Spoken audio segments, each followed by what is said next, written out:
हे झाड पूर्ण चिल्लर झाली. हे जे झाले ना तेवढं एवढा भाग आहे ना अख्खा आहे ना एवढा पाणी भरले म्हणजे तेवढा डायरेक्ट खाली चालायला. गेला. एवढा छाटलाय त्याने खाली.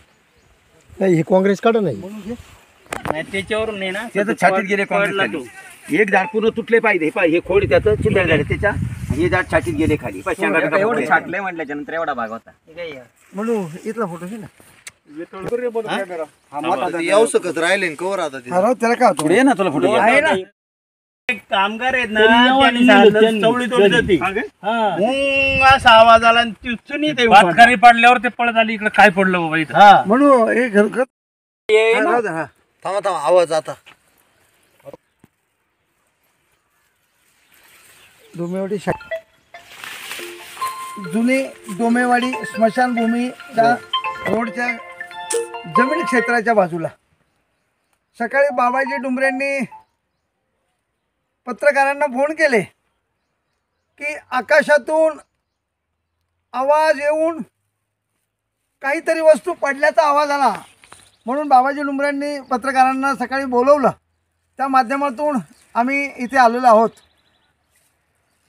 हा जो परिणाम दिसतोय हा ग्लोबल वॉर्मिंगचा परिणाम आहे.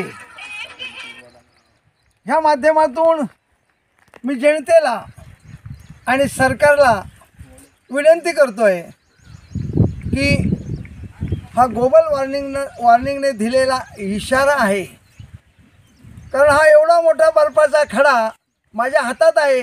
तो भरपूर मोठा होता. आज 2 ते 2.5 तासात पडून झालेला आहे.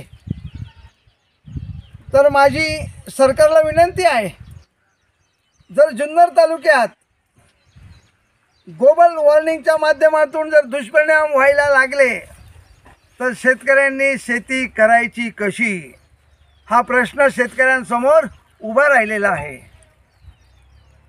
मी सर्व माध्यमांना विनंती करतोय, ग्लोबल वॉर्मिंगच्या माध्यमातून आता आपण कुठेतरी ठाम भूमिका घेऊन ग्लोबल वॉर्मिंग होणार नाही, त्याचे दुष्परिणाम आपल्याला भोगावे लागणार नाहीत याची जुन्नर तालुक्यातील सर्व शेतकरी बंधूंना सर्वसामान्यांना याची काळजी घ्यावी लागेल. धन्यवाद.